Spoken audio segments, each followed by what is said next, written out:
All right, guys, welcome back into another episode of To The Show Baseball Podcast, presented by Beyond the Monster. I am your host, Andrew Parker. In today's episode, we are joined by Micah Bucknam. He is a recent draftee of the Toronto Blue Jays in the 2025 draft. And we kind of dive into what life has been like since he's turned pro. We also talk a little bit about obviously growing up in Canada, we're outside Vancouver, and now being part of the Blue Jays org. That he will be playing close to home when he is in high A, hopefully in the near future. But before I shoot to the interview, whether you're watching me on YouTube right now, listening on Spotify, Apple Podcasts, wherever it is you get your podcast, please like, subscribe. I'm making a big push on YouTube right now. Any subscriber there very, very much helps me out, and it's completely free to do so. But without further ado, let me shoot you on to the interview with Micah Bucknam.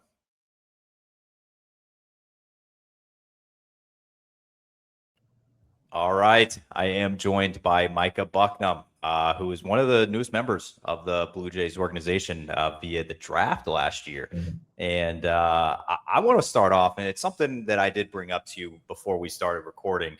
You're a little bit of a world traveler. I was kind of reading about you a little bit, and I know you were born in New Zealand, then you went to Canada, and now you're living in the States, technically. Yeah. So can you kind of just walk me through what that experience is like, just not even on the baseball field, but just as a person? Yeah, no, I think it's been really cool for me growing up in different cultures and different places. I mean, I wasn't in New Zealand too long, but definitely have roots there. Always want to go back. But yeah, I moved to Canada when I was about 4 years old, and so originally my dad's a pastor. That's why I moved around all the time. Yeah, my dad was a pastor, and so lived in Canada. That's why when most people ask me where you're from, I always just say I'm from Vancouver because, I grew up in that area. Basically, more of my formative years were held there, and then ended up coming down to the States for school, and have obviously now live in the States. But yeah, it's been crazy, man. I attribute a lot to it. I actually talked to my dad and my mom about it a lot of I'm really blessed to have different citizenships. It makes life a lot easier from that standpoint, but also just from a standpoint of being able to experience different things and have to adapt really fast has been really cool. I think that's one thing, when I went to school, I went to school in Louisiana too, which is a completely different culture than anything that I experienced. And then I went to Texas and was at Dallas, and that again was different. So, I mean, it was helpful though, being able to have those experiences from before of having to move around and being born in New Zealand and then living in Canada.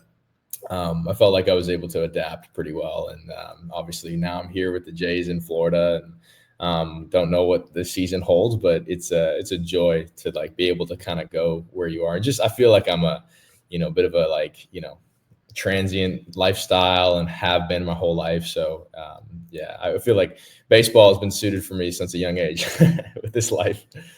I was always thinking, and my wife would probably be the first one to tell you, and we've lived in quite a few states around the country, even since we got married. And I always thought it was such a cool experience. I've got to live in the Northeast. I've lived in Texas. I've lived in the Southeast. It's a very different just going from just around the United States. But then I was looking at yours, and it's well, you were up in Vancouver, and then you're down like you said, Louisiana, Texas, and now Florida right now. And it's you're experiencing quite a bit. It's not very normal. I feel like you're lucky though. So yes, for that's sure. a good thing. It's definitely cool, for sure. Definitely nice to be able to experience different things. I mean, I'm 22, and it's I feel like I've experienced a lot of things, and that many of kids my age haven't been able to yet. So definitely blessed. Yeah. I need you to debunk a myth for me here real quick before I jump to some other things. But you grew up right outside Vancouver, up in the Pacific Northwest area. And I have to know, obviously the answer might be different now just because you're a member of the Blue Jays organization. But let's just say you're young, you're growing up, you're 12 years old. Who was your baseball team? It's funny. I've been asked this before. I was a Mariners fan growing up. I was. My dad is from Seattle, so I was always I'm a Mariners fan. And it was interesting too, because everybody in the area, I remember during the 2014, 2015, 2016, that time when the Blue Jays were really good with Edwin Encarnacion and Jose Bautista. I remember watching the games with my buddies, and I was like cheering for the Blue Jays, but also like my Mariners suck, so like we're not anywhere near this. And then I remember getting picked by them, and I was like, of course, the team that all of my buddies cheer for, but I was of course I get picked by them, and it was interesting. Obviously, when you get older, it's like you end up growing into like that fan too. Yes. Like, I was able to play on like the Canadian Futures Showcase, which was in Toronto, and the Blue Jays hosted. And they put you up like at a hotel right by the Rogers Center, and so like for me, all those experiences, I was like, okay, the Blue Jays are pretty cool. And then obviously you get drafted by them, and I was like, this is crazy. So it's just, a full circle kind of moment, but definitely was a Mariners fan growing up, but now for sure a Blue Jays fan. And as I progressed through high school, was a big time Blue Jays fan for sure. I think you'll get a pass on that, right? I mean, obviously, like you geographically, you are very close to Seattle compared to Toronto, obviously, where you grew up. So, but I do, I always hear it's just like no matter where you are in Canada, like the Blue Jays they have a whole country behind them, which is fair. But with you being that close to Seattle, I was like, he might have been rooting for the Mariners growing up, which is totally okay. No, obviously, sure. We know who you're rooting for now. Yeah, for sure. It was actually crazy going back there because I went back to Canada a little bit over the offseason, and it's crazy to me to see the amount of Blue Jays caps that are around. I'm like, I don't know, maybe if I just notice it more because, I'm now part of the org, but like I do think there's quite a few Blue Jays jerseys and hats, and I'm like, we're in Vancouver, we're not even in Toronto, and the amount of people who came up to me was like, man, I'm not a baseball fan, but I watched the World Series, and I'm like, yeah, because it was the whole country was behind it, which is pretty cool to see.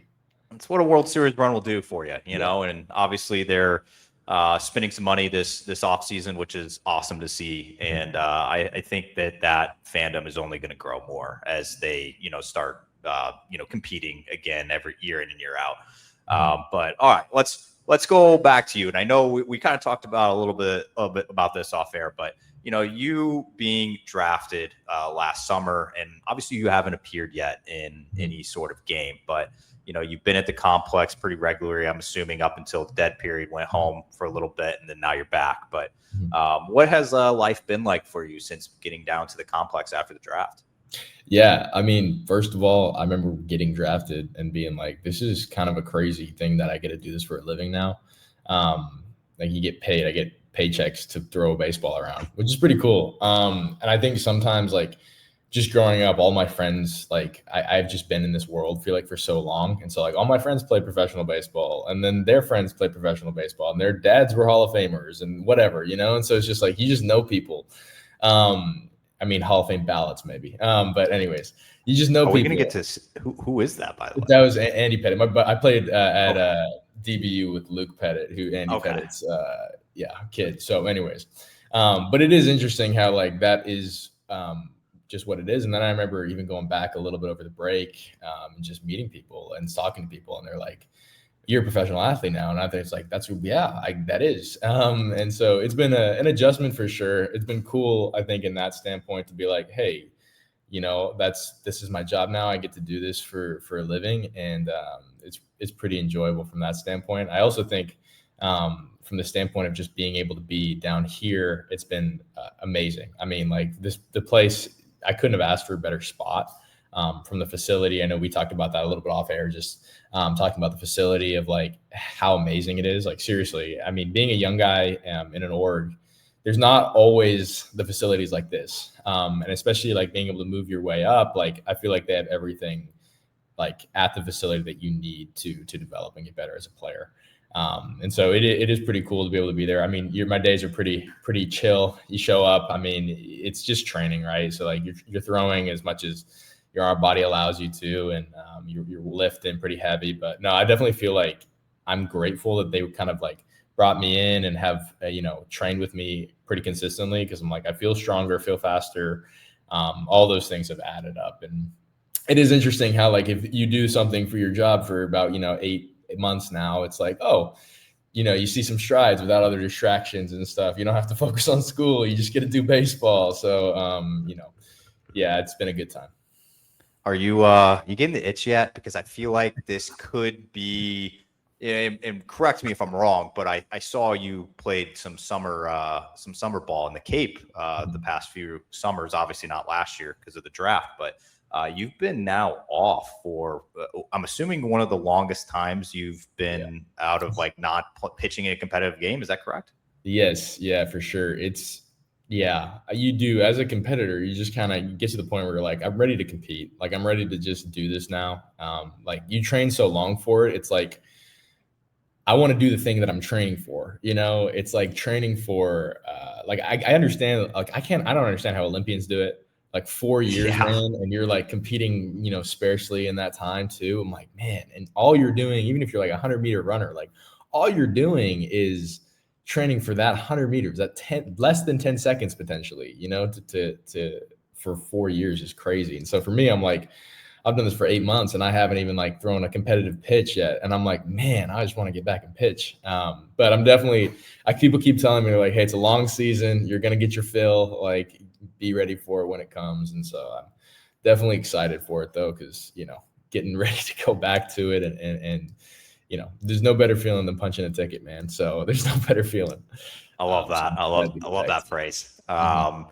Yeah, it's something that's also unique about the minor league baseball schedule, as I'm sure you're probably already aware. But they're the 6-game, either road trips or home series, and you obviously only get Monday off every week, so it starts to become a little bit. And I'm not even the one playing, and just being at series and things, I'm just like, man, this series feels like it's taking forever, but. It'll be here before you know it, man. I mean, we are about like a month away from all the big leaguers reporting to camp, and it's going to be here before you know it. But Sure.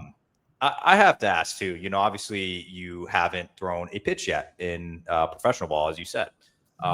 For maybe Blue Jays fans or even baseball fans that aren't too familiar with you, what kind of pitcher will fans be seeing once you do take a mound, once you make your debut? I like to work quick. I like to be aggressive, attack the zone, get after it. I mean, I think that as a pitcher, the beauty of it is you get to be the attacker, you get to be the aggressor, and that's not like always the case. As a hitter, you're reactionary. As a pitcher, you get to set the tone. So definitely think that when people like look at me, they're going to get somebody who sets the tone when they get out there. I also have some good off-speed pitches, so I'm excited to use those in my repertoire, and I continue to develop them. And it's pretty cool. I keep thinking about them, like the big leagues, all that stuff, making it there, like that's out of my pay grade. I'm just trying to be the best player I can every day. But it is cool to think, I'm like, hey, every day you're learning, you're getting better, and it's an opportunity to get better and to grow. And so like when that time does come, when your number is called and your name is called in the big leagues, you're ready and prepared. And so that's my goal, right? Is to try to get to that point when you get to the big leagues, is to be the best possible version of yourself every day, so that when you do get to that point, it's like, hey, I'm better than I was yesterday. I'm better than I was 6 months ago, 10 months ago, whatever, and so it's pretty cool. I think you just brought up something that's pretty, I guess, also unique to minor league baseball, where obviously it's a grind going from level to level. Getting promoted to the levels is a huge grind, and that's one thing that I always hear. You always got to be where your feet are. You can't play GM in your head and say I should be there or whatever. But I do want to look ahead to something that obviously the Blue Jays have an affiliate that is very, very, very close to where you grew up. So. Can we just like go in the crystal ball here in a moment? I don't know when it'll be, obviously, when you're going to be playing there in Vancouver, but is it going to be like lots of family, friends there? Like, what will those games be like for you with, like, I guess, just people around? Yeah, no, it's, I mean, when I think about it at times, it's pretty crazy, because I think to myself, I'm like, I've always had to leave like British Columbia to go play baseball. Like if I wanted to, get better, if I wanted to get drafted, if you wanted to be seen, it was like, hey, you got to go to college, you got to go to, Texas, you got to go wherever. And I think for me, the fact that I'm like, now my life to get to where I want to go runs through Vancouver, runs through that area, is pretty crazy to me. And I mean, it definitely would be like a homecoming. I mean, just this feeling of like, I mean, there's some other guys on the Blue Jays. One of the guys named Sam Shaw, who's from Victoria. who has gone up there, and he said it's crazy because people took boat rides to come see me. Like it was weird. He's like, I remember first day I showed up, there's like 50 people who showed up for me, and I was like, this is wild. And it is crazy because even I've gone back there, and people obviously like they don't know much about minor league baseball, but they keep asking questions. So when are you gonna know? I'm like, listen, you'll know when I know. So that's the reality. And they're like, well, when you come, we're gonna be there. And I was like, okay, great. So no, it is crazy. I do think there'll be quite a few people. I'm like gonna give tickets out, of course, but also like I don't know, just there'll be quite a few people to show up, and I'm excited for it though. Like I've heard the atmosphere up there is unbelievable. Super cool experience, super cool vibe, and I mean, as a player, there's no better place than wanting to play close to your hometown, right? So, anyways. Yeah, and nothing. A home cooked meal is also undefeated. So yes, for sure. The fact that you would be so close is kind of cool. Mm-hmm. All right, so obviously we talked a little bit about what you've kind of been up to down at the complex. Well, we are less than a month out from official spring training, and when all the guys will be down there and everything, and it's going to be your very first professional spring training. What I know you probably might not be around a lot of the big league guys being the new guy on the block, but what kind of things are you looking forward to the most about this spring training experience? I think for me, it's as I've even been here for the past couple of weeks, it's just been such a learning thing. And I think as I look at this year as a whole, it's like, hey, each and every time I get an opportunity, it's new for me, and so there's this learning piece that comes into it. It's the same thing that you've done since you were, 5 years old, but like there's a learning piece to it. And so I think I'm kind of excited about the opportunity that I just get to throw baseballs, put a Blue Jays jersey across my chest and go out there and throw, which is pretty great. I'm excited to, see what other guys can do in the org and cheer on those guys and teammates. And then, also kind of just, this is the first time I've thrown against like wood bat since the Cape. And so I'm telling you, man, it is enjoyable to throw against wood bat. It means they actually have to square it up if they're going to hit it hard. So that'll be fun as well. Definitely excited too. I mean, just being at the complex, being around the energy, something that people keep telling me about it is the energy is like palpable, like you can taste it. Just being at the facility, people are excited. There's this like, hey, I get to go to work today. I get to, get better today. And it's this joy. I mean, and there's seasons of it. Like there's seasons in the off season where you're just tired and it's a slog, but there's also seasons of it where you're just super fired up and ready to get after it. And I think that spring training is one of those times where you're like, all right, man, we're here. It's sunshine. It's warm. A lot of people were in the cold and now we're out here. I've heard the media is fun with everybody getting down there too. There's this little buzz too that it creates. And so I'm definitely excited for all that. Yeah, I think it's also a thing, especially as you'll learn that, obviously with Toronto and they start seeing all the guys show up down in Florida and, it's going to be like 20 degrees up in Canada and it's going to be like, 80 and sunny down at the complex. And then they start really getting that itch. And it's like, wow, it's warmth is on the way. So that's a whole other aspect to it too, that I feel like I believe it. So, sure. All right. So I wanted to ask as well about your college journey there for a second, because I am an SEC guy myself. I am a University of Missouri man. I know that our baseball team is not doing so hot, but still SEC through and through. Yeah. And obviously you started off at LSU and you pitched as a true freshman, which was, you don't hear that all the time, especially at a school like LSU that is winning national championships. So, and I know you finished up at Dallas Baptist last year, which has a fantastic program in their own. How do you feel like your journey, just starting at LSU and ending with Dallas Baptist? You played at two great programs. How do you feel that set you up for success in pro ball? Like, what kind of things did they teach you while you were there that you think will bring success for yourself?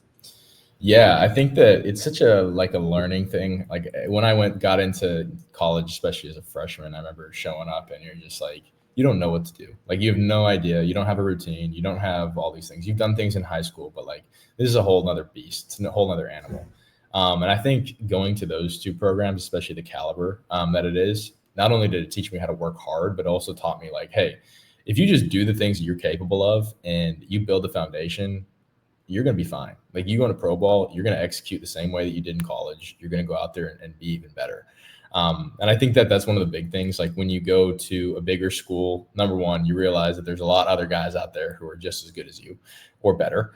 And then you're sitting there and there's guys throwing 100 miles an hour. There's guys, with ridiculous metrics on their off-speed pitches. And you're like, man, I really got to get better. And so it drives you to be better, but also in the same sentence, it's like you figure out how to get better.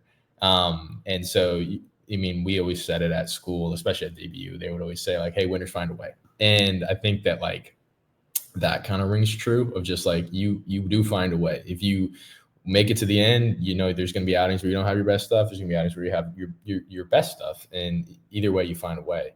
And so I think just like learning, mentally what it takes as a player and maturing, you go through a lot of failure, especially as a freshman and then a sophomore, you're like, man, I'm learning this. And then when I went to DBU, it was like, okay, now all the stuff that you've learned the past 2 years, you get to go out there and really, really use.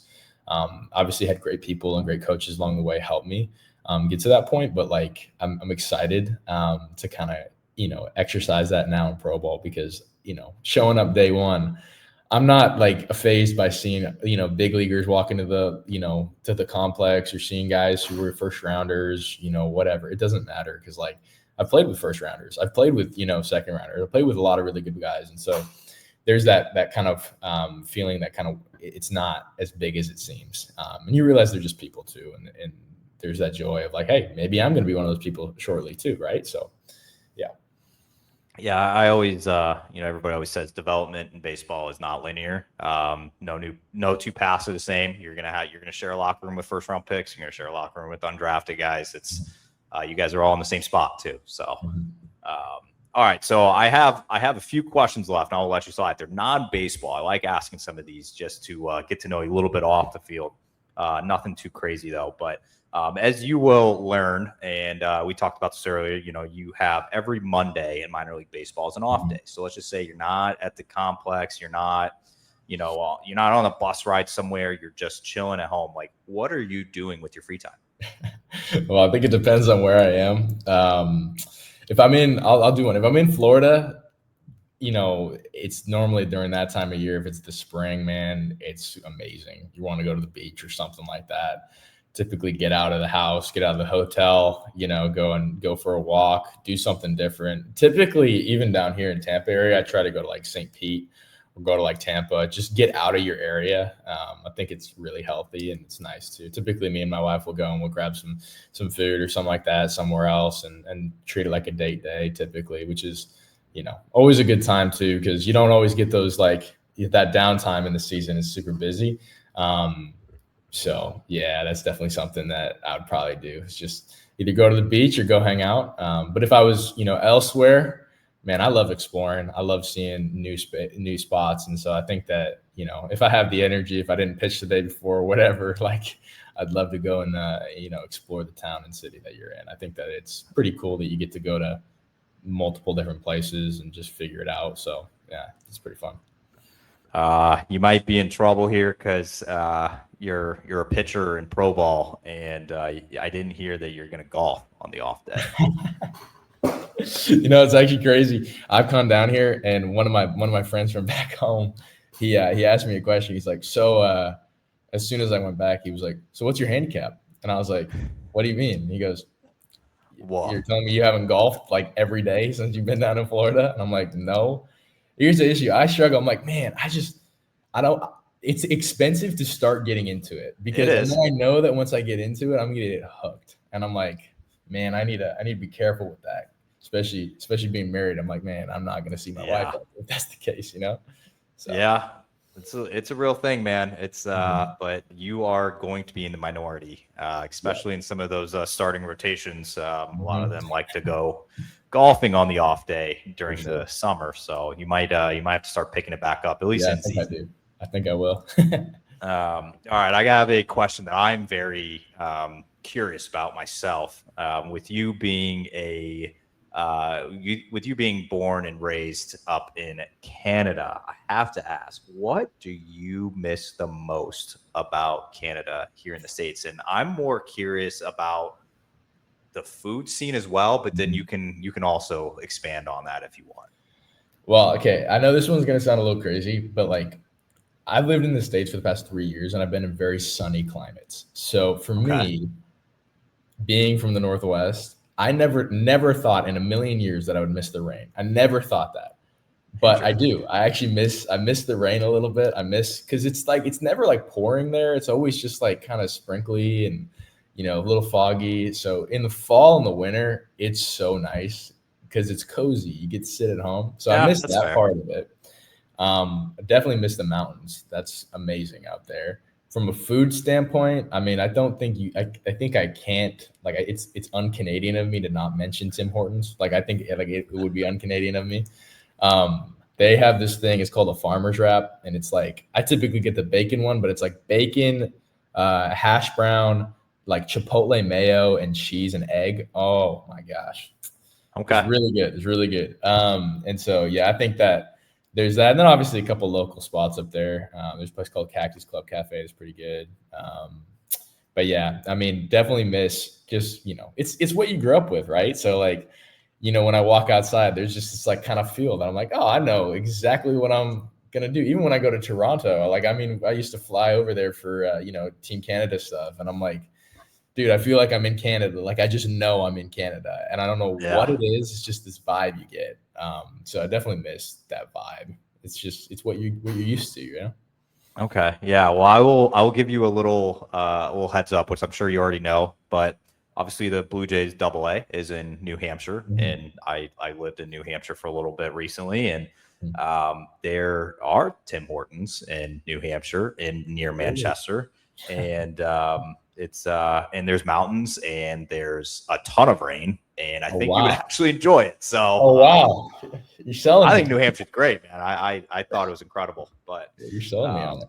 yeah, and obviously you'll get Tim Hortons in Buffalo. I mean, they got a ton of them up there just because Mhm. you're right by the border. But For all sure. right, I like it. But now I'm gonna reverse it real quickly here. Mhm. And you've been living in the States now for the last 3 years. What do you like the most about the States compared to Canada? Like it can be the same thing. Food, it can be anything. Yeah, no. I like how like connected you are in the States. I feel like when you're Okay. especially being in the Northwest, like dude, flying over to Florida from the Northwest is not an Oof. easy trip at all. You're like, man, you're going coast to coast, and then you add 3 hours on top of that. It's like it's a whole 12-hour travel day, basically. But like, I definitely like the connected nature of it, especially when you get to the East Coast too. It's like, man, I could fly anywhere in a heartbeat and be there in 2 hours. That's pretty cool. Me and my wife went to New York too for a little like anniversary trip, and when we went there, I was like, this is the center of the universe. Like, I seriously It feel really like is. I'm in the center of the universe. And so I do like that part about the US, just like how connected it is. You do feel like there's a lot going on. I mean, and not to say that Canada there isn't much going on. There just do feel like, hey, I'm in the center of it. I'm where things are happening.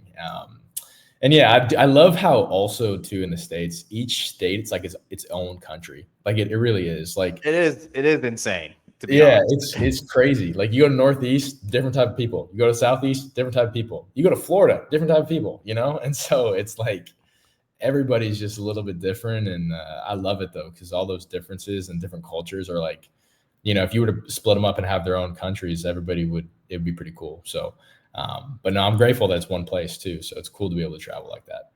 Yeah, yeah, I think you nailed it. It's like the food culture people that you get in Texas compared to, New York or Florida, Georgia, Louisiana. I mean, they're so different. It's crazy.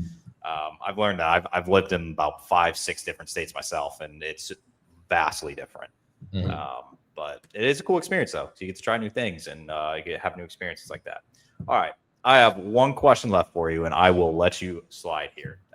Well, I'm gonna start this off. Are you a goals guy? Like, do you like setting goals? Are you like a New Year's resolution guy? Like, do you set goals at all?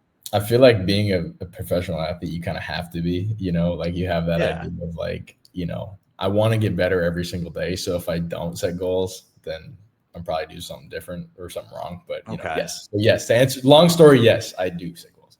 Okay, so my last question I'll end it on. So obviously I am asking you this now before you're for spring training and when you're debuting. So if we fast forwarded to, let's just say, a year from today, so January 14th of 2027, what is one thing that you have wanted to accomplish by that time next year? Like, what is the main goal that you're looking to hit in this next upcoming season? I know I mentioned like trying to be the best version of myself every day.